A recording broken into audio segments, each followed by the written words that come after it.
In the Learning Activities section of Exxat Prism, you can submit any learning activities the same way as you submit them in the Coursework section. The only difference is here you can view the learning activities for all your courses at the same time. To navigate to the Learning Activities section, click on the View Learning Activities hyperlink from the new Student Dashboard. If you are using the old Student Dashboard, select the Learning Activities option. You can also navigate to the Learning Activities section by clicking on the upper left-hand hamburger menu and selecting the Learning Activities option. If you would like to switch from the new Student Dashboard to the old Student Dashboard, deactivate the new Dashboard bit at the top of the page. If you would like to switch to the new Student Dashboard from the old Student Dashboard, activate the Switch to New bit at the top of the page.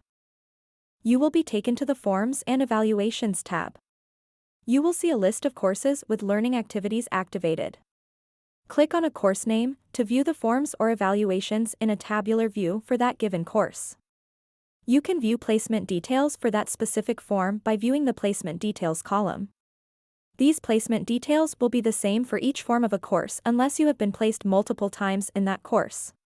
You can also view the status of your submissions, the score associated with your submission if applicable, the due date of the form/evaluation, and the submission date on the table. You are also able to filter this list of forms or evaluations using the filter icon. You can filter by course, settings, and status. After you have made your selections, click Apply. You can also use the refresh button to refresh the page at any time. There is also a search box in the upper left-hand corner of the page to conveniently search for specific forms or evaluations. To begin completing a form or evaluation, click on the status of the form. You will be redirected to the form page. If your form has different sections, those will be listed on the left.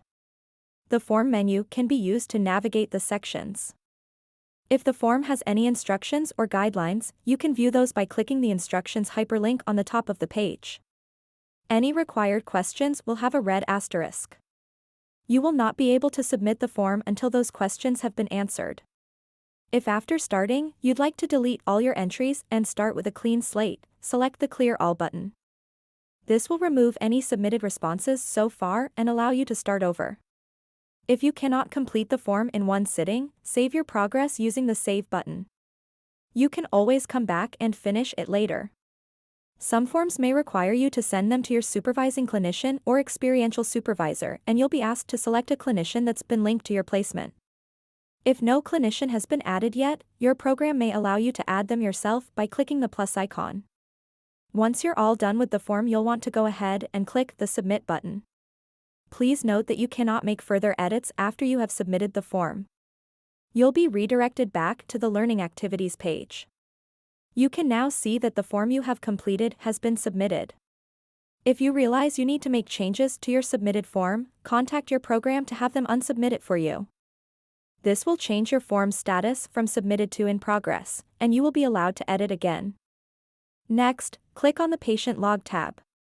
In the Patient Log tab, you will see a list of all the courses and placements where patient logs were added. You can use the filters and search box to search for a specific course. Next to the Placement Details column, there will be a column displaying the total logs. Next to this column, there will be a column displaying the status of each of your submitted logs. Click on one of the statuses of a specific placement to view a list of logs of that status for that given placement. You will be taken to the patient log page of that course. Here in the Patient Log section, you can view information on the logs you've entered, as well as the status assigned to each of your logs. At the top of the page, you can view the total number of logs grouped by status. Click on one of these groups to view the logs of this specific status. To add a new patient log, click the Add Patient Log button at the top of the page. A drawer will open, which you will complete. In the Clinical Notes section, you will provide clinical notes about your encounter. You will then select the experiential supervisor who performed your supervision. If no experiential supervisor has yet been added, your program may allow you to add a new experiential supervisor. To add a new experiential supervisor, click on the Add Experiential Supervisor button and provide the necessary information to the newly opened form, then click the Save button. The date of the encounter will automatically populate to the current day, but this could always be changed. You can change the date by clicking on the calendar icon and selecting the specific day of your encounter. Take time to complete all the fields on the patient log. You will need to fill the fields marked by a red asterisk. Once you are done, you can go ahead and click the Submit button. If you are not ready yet, you can always save your progress and return to it later. Saved patient logs will be assigned the status of In Progress. Submitted patient logs will be assigned the Submitted status. Submitted patient logs will then be reviewed by your faculty or program administrator. If your faculty approves of your log, it will be assigned Approved. As your program reviews your patient logs, they may request additional information. If this is the case, they will mark your log as Needs Attention. If there are any logs that need attention, there will be the number of these logs populated in the Needs Attention button, and you can click on the Needs Attention button to view those logs. You can then open that log by clicking the log ID, and any school feedback will be listed at the top of the form. Please make these necessary edits and resubmit the form once you are done. If you see patients where most of the patient log remains the same, you can create a template to save time. To do this, click on the Create Template option, and a drawer will open with any previously created templates. To start a new one, click on the Add New Template button. You will provide your template with a name and make your desired selections on the form. Once you are done, you can go ahead and save it. The next time you create a patient log, you will then have this template to select from the drop-down list. If you have submitted patient logs which your experiential supervisor has yet to review, you could always send them to your experiential supervisor again. To send your patient logs for experiential supervisor review, click on the Send for Experiential Supervisor Review button. A pop-up will appear with the number of logs sent to which experiential supervisors. When you are ready, go ahead and click Send. To export all your patient log information for this course in the Excel format, click on the Export icon. Within the system, there is also a statistics report to help you review your patient log information for each placement. To view this, click on the Statistics tab. You can use this statistics report to review your patient logs by rotation and setting to ensure you are meeting your program's requirements. As you begin additional placements, you can review them for each placement to make sure you are meeting your graduation requirements. For specific details on graduation requirements, please refer to your educational program. Please note that your statistics report is updated only once daily, and updates may not reflect instantly. To access timesheet details, select the Timesheets tab. Here in the Timesheets section, you will see a table listing the courses and placements which have timesheets activated. On the right-hand side of the table, you will see each of your timesheet entries categorized by status. Blue represents In Progress, yellow represents Pending Review, red represents Not Approved, and green represents Approved. Click on one of the statuses located in one of the placement rows. This will take you to a page with all the timesheets of that status for the respective placement. If you would like to view all of the timesheets, click on the Status drop-down and select all of the statuses. If you would like to view the timesheets entered between specific dates, click on the calendar icon and select a start date and an end date. You can use this page to view old timesheet entries and their status, and you can submit new timesheets here. You can modify or delete any pending review or in progress entries using the pencil and trash bin icons. Any reviewed or approved hours will not allow any further changes. You'll want to go ahead and click on Add Time Entry and a drawer will open. You will provide the date, a start time, an end time, and other additional information configured by your program. If you'd like to add more than one entry at a time, simply click the Add More button. This will add another card for you to enter additional hours. At any point while you are filling your timesheet, you can save your progress in order to finish it later. This will save the entry and assign it the In Progress status. Once you are done, you can go ahead and click the Send for Review button. Sending for review may notify your school or clinician of your timesheet, so be sure to do this only when you're ready. If you have several saved entries, you can send those for review all at once. Simply select the entries you'd like to submit and click Send for Review. Once your program or your supervising clinician or experiential supervisor has approved or does not approve of your hours, those statuses will be reflected here. If a timesheet was not approved, review the comments on the side of the table. Then click on the pencil icon, make any necessary changes, and send for review once again. Now, click on the Time Off tab. Here you will see a similar list of your courses and placements where time off has been activated. At the top of the page, you will see the total time off entries categorized by status. Click on one of the statuses in a placement row. You will be taken to the time off page for that placement.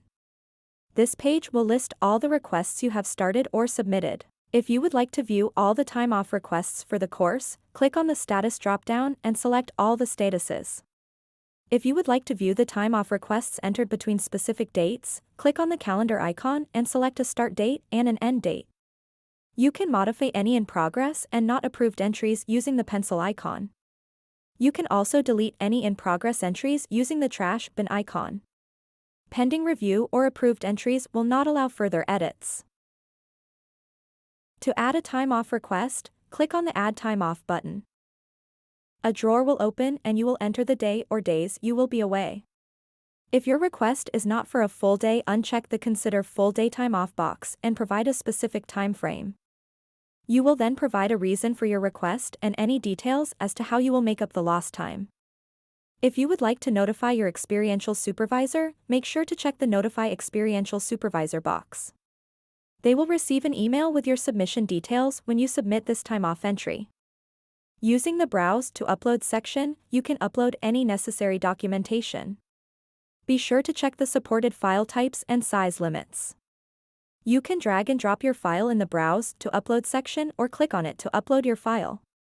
If you would like to save the entry to come back and finish it later, click on the Save button. If you are done and would like to submit the entry, click on the Send for Review button. If you have any saved time off entries, you can easily select them and send them for review all at once. Just check the box next to the time off entries you would like to send, then click the Send for Review button. If you have sent your time off entry for review, it will have a new status, Pending Review. Your supervisor will then review your time off request. If your request was not approved, it will be assigned the Not Approved status. For any not approved entries, you can find the reviewer's comments on the far right side of the grid. You can then make any necessary changes and resubmit your request. Lastly, click on the Reports tab from the Learning Activities section. Within the Reports tab, there will be a list of reports you can run on your submitted learning activities. For each report, you can check which learning activity the report is related to using the Module column, and you can view a description of the report in the Description column. Please keep in mind that this list of reports may change based on your discipline and your school's preferences. You will have access to the Patient Log Aggregate Report, Patient Log Raw Data Report, the Patient Log Statistics Report, the Raw Data Time Off Report, the Timesheet Hours by Category Report, and the Timesheet Raw Data Report. The Patient Log Aggregate Report empowers you to monitor your patient log counts and track your logging experiences throughout your courses. You can take ownership of your learning by proactively using this report to ensure you are meeting all necessary benchmarks and logging requirements on time. To run the Patient Log Aggregate Report, click on the corresponding report's hyperlink. You will then need to click on the Select Course Offerings button to indicate the course offerings you would like to run the report on. You can search for specific courses by course number using the search box. To change the type of the search box, click on the drop-down to the left of the box. You can then search by course name, academic year, professional year, term or cohort. To filter the courses, click on the filter icon. You can then filter the courses by cohort, academic year, or term. Select the courses you would like to run the report on. If you would like to select all of the courses, check the box in the upper left-hand corner of the page. After you have made your selections, click on the Apply button. You will then configure the report. Please note that other patient log reports may not have the same configuration options. First, indicate which patient log template is used in your selected courses by clicking on the Patient Log Template drop-down and selecting a template. Indicate which rotations you would like to include in the report by clicking on the Rotation drop-down. For example, if you would only like to view aggregate patient log data for the Grad Course 2 rotation, select this rotation and leave the others unselected. You can then do the same for settings, patient log status, site, and location. To run this report on logs submitted between specific dates, click on the calendar icon in the From Date section to select a From Date. Then click on the calendar icon in the To Date section to select a date. In the Group By section, indicate how you would like to group the aggregation of data. For example, if you were placed in different courses in the same setting, you may want to aggregate your patient log data by setting and then by course. This way you can view the total aggregate patient log data for each setting and break this down further by course. Once you are done, click on the Generate Report button. The report will then be loaded below. You can view the number of times you selected specific options on your patient logs, aggregated by your predefined criteria. Scroll right to navigate through all of the patient log options. This is useful to ensure you are conducting enough of the necessary types of treatments to ensure you are meeting your program's graduation requirements. You can download this report and share it with your experiential supervisors to receive feedback on your actual patient exposure and progress. You can also leverage the data from the patient log aggregate report to highlight your patient exposure and experiences for future employment opportunities and include it in your ePortfolio. To download the patient log aggregate report, click on the Export icon to the right of the Generate button. You can use the patient log raw data report to view all of your added patient logs according to your desired criteria. To run this report, navigate to the Reports tab of the Learning Activities section and select the patient log raw data report. You will then need to select the courses that you would like to run the report on and configure the report options. If your program uses multiple patient log templates, you will first need to click on the template name dropdown and select the desired template. You can only run the report on the patient logs of one patient log template at a time. After this, you will need to select the rotations, settings, statuses, sites, and locations that you would like included in the report. After you have configured the report, click on the Generate Report button. In the table below, there will be a row for each log entry. You can view the course for which the log was added, placement information, and the patient log information. You can scroll right to view all the options selected on each patient log. If you would like to download this report in the Excel format, click on the Download icon. Click on the View Log button to open your log in a new tab and update any information as necessary. We also offer a raw data report for you to run and view all of your time off requests across multiple courses. Click on the Raw Data Time Off report. You will then need to select the courses that you would like to run the report on and configure the report options. Indicate which rotations you would like to include in the report by clicking on the rotation drop-down. For example, if you would only like to view the time off entries for the Grad Course 2 rotation, select this rotation and leave the others unselected. You can then do the same for settings and time off submission status. After you have configured the report, click on the Generate Report button. In the table below, there will be a row for each time off entry. You can view the course for which the time off entry was added, placement information, and the time off submission information. Scroll right to view all of the information. If you would like to download this report in Excel format, click on the Download icon. The Timesheet Hours by Category report aggregates your timesheet time so you can ensure you spend enough time on each type of placement encounter. Please keep in mind, if your school has not requested that you categorize your timesheet entries, you will not find this report useful. Click on the Hours by Category report hyperlink. You will then need to select the courses that you would like to run the report on and configure the report options. After you have configured the report, click on the Generate Report button. The table below will display a row for each of your selected placements. You can view your placement information in the first few rows, then scrolling right, there will be a row for your total approved time, total time excluding breaks, break time, number of patient encounters, and the amount of time for each timesheet category option. At the bottom of the table, there will be a row aggregating the total time for all of your selected placements. If you would like to download this report in the Excel format, click on the Download icon. The Timesheet Raw Data Report aggregates all of your timesheet entries across all of your courses so you can view them all in one place. To run the Timesheet Raw Data Report, click on the Timesheet Raw Data Report hyperlink. Then you will need to select the courses you would like to run the report on and configure the report options. Once you are ready, click on the Generate Report button. There will be a row for each of your timesheet entries and columns for all of your placement information and information related to each timesheet entry. To export this report in the Excel format, click on the Download icon to the right of the Generate Report button. Thank you for watching our Completing Learning Activities tutorial. Please take the time to check out our other helpful Exxat Prism tutorials.